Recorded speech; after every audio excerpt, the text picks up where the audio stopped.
ত্রয়োদশ জাতীয় সংসদ নির্বাচনে বিএনপির প্রার্থী তালিকা উত্তাপ ছড়িয়েছে সারা দেশে।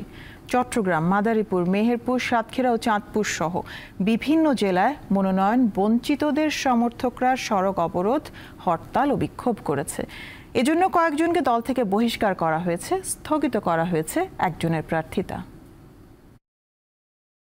মাদারীপুর ১ আসনে বিএনপির প্রার্থী হিসেবে কামাল জামান মোল্লার নাম ঘোষণার পরপরই শিবচর এলাকায় বিক্ষোভ করেন বিএনপি নেতা সাজ্জাদ হোসেন সিদ্দিকীর সমর্থকরা। এরপর দলীয় দপ্তর থেকে জানানো হয় যে অনিবার্য কারণে মাদারীপুর ১ আসনের মনোনয়ন স্থগিত রাখা হয়েছে। মেহেরপুরের গাংনীতে বিএনপির দুই গ্রুপের মধ্যে ব্যাপক ধাওয়া পাল্টা ধাওয়া ও ভাঙচুরের ঘটনা ঘটেছে। মঙ্গলবার সকাল ১১টার দিকে গাংনী বাজারে এই ঘটনা ঘটে। মেহেরপুর ২ আসনে আমজাদ হোসেনকে বিএনপির মনোনয়ন দেয় ক্ষুব্ধ হন জেলা বিএনপির সভাপতি জাভেদ মাসুদ মিন্টনের সমর্থকরা। পরে দুজনের সমর্থকদের মধ্যে সংঘর্ষ হয়।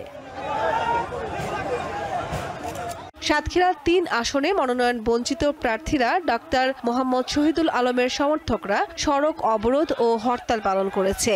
মঙ্গলবার সকাল ৭টা থেকে ১২টা পর্যন্ত সাতক্ষীরা কালীগঞ্জ মহাসড়কে অবস্থান নেন তারা। এ সময় যান চলাচল বন্ধ হয়ে যায়। ভোগান্তিতে পড়েন সাধারণ মানুষ।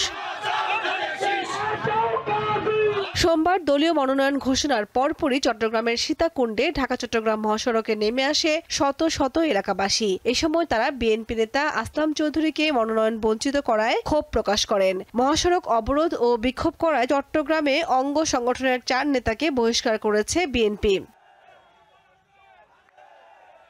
বিএনপি চেয়ারপারসন বেগম খালেদা জিয়াকে দিনাজপুর ৩ আসনের প্রার্থী ঘোষণা করায় নেতাকর্মীরা উচ্ছ্বাস প্রকাশ করেছেন। মঙ্গলবার দুপুর ১২টায় গৌড়ের শহীদ বড় ময়দান থেকে এক বিশাল মোটরসাইকেল আনন্দ র্যালি বের করা হয়। র্যালিটি শহরের প্রধান প্রধান সড়ক ঘুরে জেলা বিএনপি কার্যালয়ে গিয়ে শেষ হয়। দ্বীপ জেলা ভোলায় ৪টি সংসদীয় আসনেই বিএনপির দলীয় প্রার্থী মনোনয়ন ঘোষণা পাওয়ায় খুশি নেতাকর্মীরা। জেলা জুড়ে আনন্দ উৎসব বিরাজ করছে। ৩০০টি সংসদীয় আসনের মধ্যে ২৩৭টি প্রার্থী ঘোষণা করেছে বিএনপি, বাকি আছে ৬৩টি। কামরুন নাহার, দীপ্ত, বার্তা কক্ষ।